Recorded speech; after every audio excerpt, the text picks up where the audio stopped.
안녕하세요. 저를 정신이 나간 여자라고 욕하셔도 좋습니다. 사위에게 그날 모든 걸 내주었던 것은 딸을 위한 일이었습니다. 적어도 제 마음만큼은 그랬어요. 사위와 저는 12살 띠동갑 차이가 납니다. 남자와 너무 오랜만이었지만 그날 이후로 저는 잃어버렸던 감정을 모두 되찾고 말았던 것 같아요. 그날 있었던 일과 그렇게 될 수밖에 없었던 일을 전부 말해보겠습니다. 저는 시골에서 혼자 살고 있는 중년의 여자입니다. 딸을 낳고 얼마 지나지 않아 남편은 바람이 나서 저와 제 딸을 버리고 집을 나갔습니다. 살 길이 막막했지만 안 해본 일이 없을 정도로 고생을 하며 열심히 혼자서 딸을 키웠습니다. 마을 농사일을 도우며 마트에서도 일하고 이것저것 열심히 해서 돈을 벌어 생계를 유지했습니다. 저는 어린 나이에 일찍 결혼을 해서 딸을 낳았고 사위는 제 딸과 나이 차이가 좀 있습니다. 저희 딸은 고등학교를 졸업하고 취직을 하지는 않고 술집에서 파트타임 알바를 했습니다. 그러던 중 사위를 만나게 되었다고 말했는데 사위는 술집을 3개나 운영하고 있는 사람이라고 자신을 소개했죠. 차도 고급 외제차를 타고 다니는 사람인데 자수성가를 했다고 합니다. 산전수전 모두 다 겪어본 사람이라고 말이죠. 처음 시작한 술집은 금방 망해버렸고 고생을 많이 했다고 합니다. 다시 자금을 마련해 또다시 도전하기를 여러 번 했다더라고요. 결국 현재는 장사가 잘 되는 술집을 3개나 가지고 있는 사위입니다. 그리고 장사가 썩 잘 되지는 않지만 직원들 월급은 충분히 줄 수 있는 정도의 술집을 운영하고 있는 사람이었죠. 사위는 고생을 하며 바쁘게 사업을 하다 보니 30대 중반까지 결혼을 못하고 혼자 살고 있었습니다. 그러던 중 사위가 운영하는 술집 중 한 곳에서 제 딸이 일을 하게 되었다네요. 사위는 처음에는 저희 딸에게 관심이 별로 없었다고 합니다. 30이 넘은 나이에 20대 초반인 저희 딸 아이한테 관심이 가지는 않았다더군요.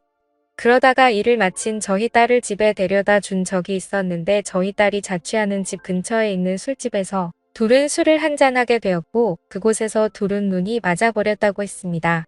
그날 이후로 사위와 딸은 동거를 시작하게 되었고 저희 딸은 돈을 아낄 줄 모르는 아이였기 때문에 그때 당시 빚이 많았다는데 그 빚을 사위가 다 갚아주었다고 하더군요. 제 입장에서도 참 고마운 사람이었습니다. 사위는 그 일에 대해서 덤덤하게 말하더군요. 본인에게는 그 돈이 큰 돈이 아니었다고 말이죠. 딸은 저에게 입이 마르도록 사위 칭찬을 했습니다. 저도 마찬가지로 사위에게 늘 고맙다고 말했어요. 저는 사위에게 고마운 마음이 늘 똑같았는데 제 딸의 고마운 마음은 잠시뿐이었습니다. 사위와 함께 살면서 가정주부로 있던 딸은 낮에도 밤에도 밖으로 나돌았다고 하네요. 그러던 중 제 딸과 어떤 남자가 팔짱을 끼고 지나가는 것을 사위가 목격하게 되었고 사위는 딸의 이름을 크게 불렀는데 딸은 그 남자와 도망을 쳐버렸다고 합니다. 그 후로 사위가 전화를 걸어도 딸은 전화를 받지 않다가 며칠이 지난 뒤에야 집으로 돌아왔다고 하더라고요. 딸은 사위에게 오해하지 말라고 적반하장으로 오히려 화를 내고 나서는 집을 뛰쳐나가 버렸다고 합니다. 지금에서야 알게 되었지만 사위는 그때 결혼을 포기했다고 합니다. 사실 사위의 주변에는 여자들이 항상 많았습니다. 사위의 고급차를 보고 접근하는 여자들이 엄청 많았다고 하더라고요. 하지만 사위는 한눈을 팔지 않았고 저희 딸을 진심으로 사랑했기에 제 딸이 집을 나가고 나서 너무나도 힘들었대요. 사위는 저에게 예의를 다하기 위해 저를 찾아왔습니다. 딸과 있었던 일을 제게 모두 말하고 사위는 딸과의 관계를 정리할 것이라고 말하더군요.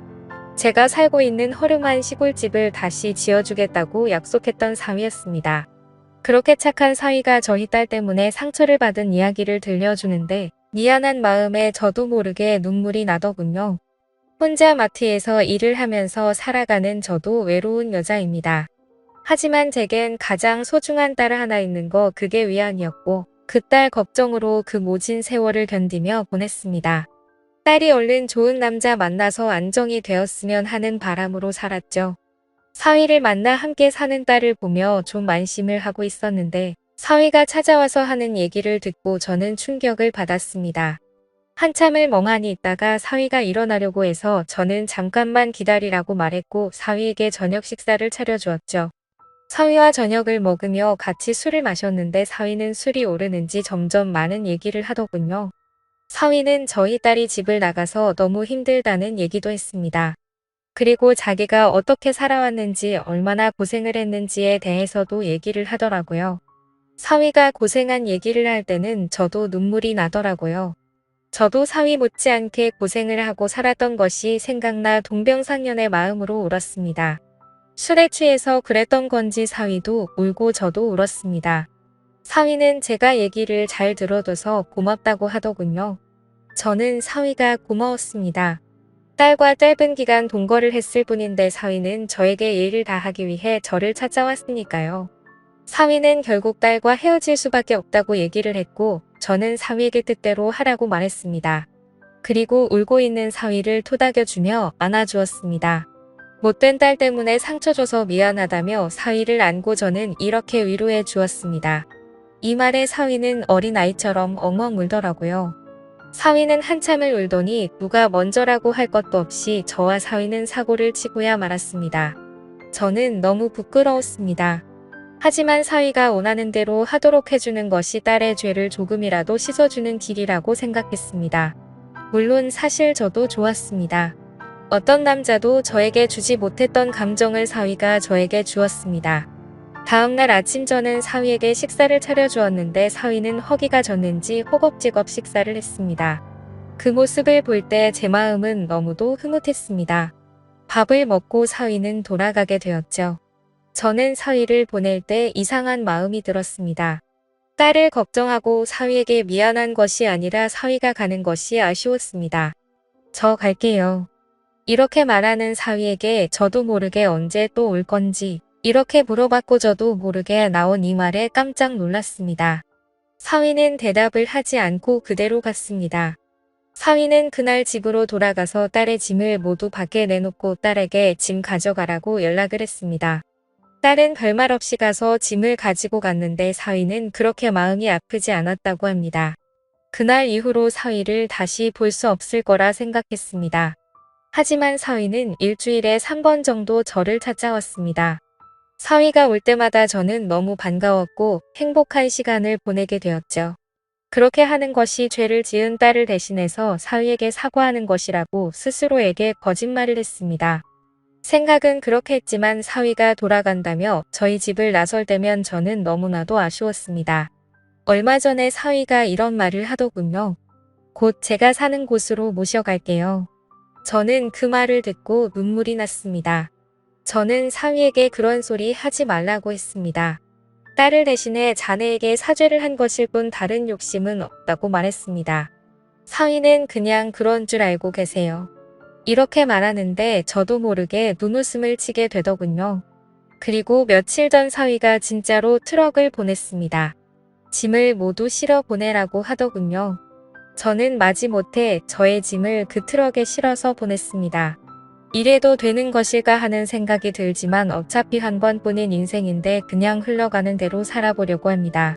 저는 밖에서 일하고 오는 사위를 위해 집안일을 하고 맛있는 음식을 합니다. 나중에 사위가 저를 필요 없다고 하면 말없이 사위를 떠날 생각으로 말이죠. 그 전까지 저는 그 사람을 위해 아내로서 최선을 다하려고 합니다. 저를 정신 나간 여자라고 욕하셔도 좋습니다.